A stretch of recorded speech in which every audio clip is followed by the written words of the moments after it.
Hello students, welcome to the steno tutorial. 80 शब्द प्रति minute की गति से डिक्टेशन। लेखक हैं ओपी शुक्ला। दीपक प्रकाशन। डिक्टेशन 5 सेकंड से स्टार्ट होगा।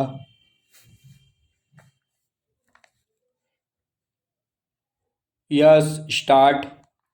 मान्यवर, जिस विषय पर चर्चा हो रही है उस विषय का हमारे देश के जन जीवन से, हमारे देश के लोकतंत्र से और हमारे देश की कानून और व्यवस्था से सीधा संबंध है।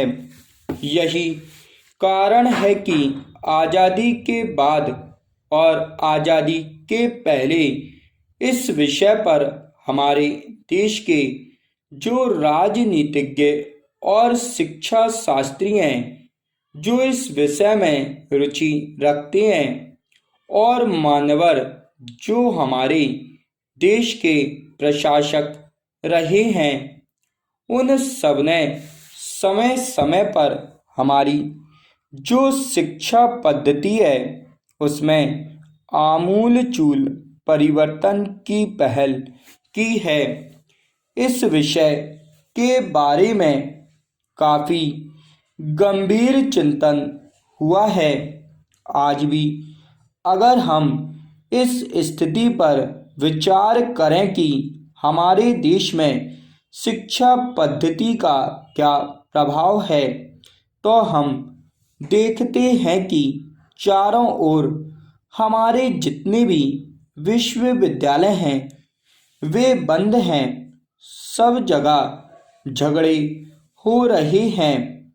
यहाँ तक कि विश्वविद्यालयों में हिंसा और नाना प्रकार के झगड़े फैल रहे हैं और ऐसा लगता है कि ये शिक्षा के मंदिर नहीं हैं, बल्कि हिंसा और उपद्रव के स्थान बन गए हैं।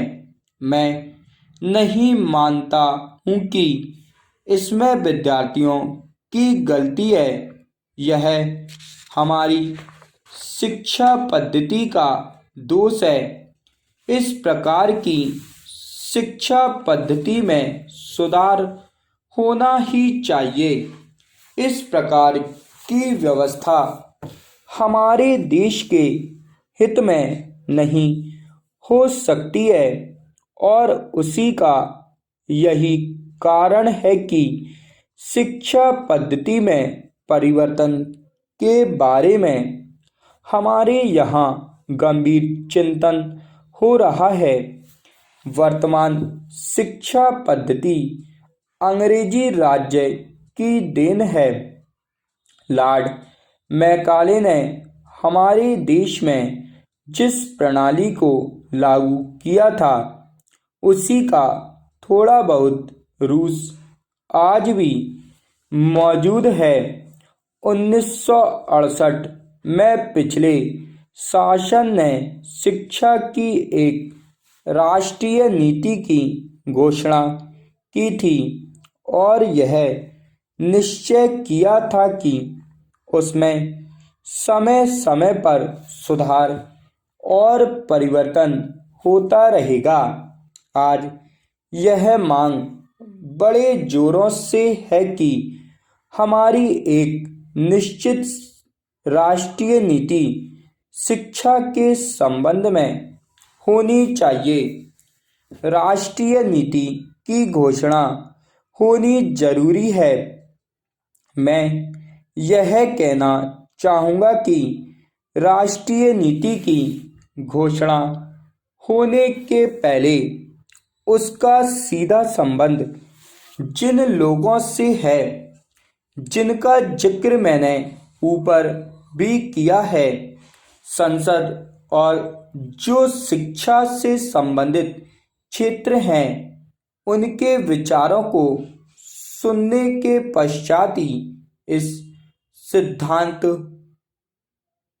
और पद्धति को लागू करना चाहिए, क्योंकि शिक्षा पद्धति एक नाजुक विषय है और इसमें सुधार करने की काफ़ी गुंजाइश है।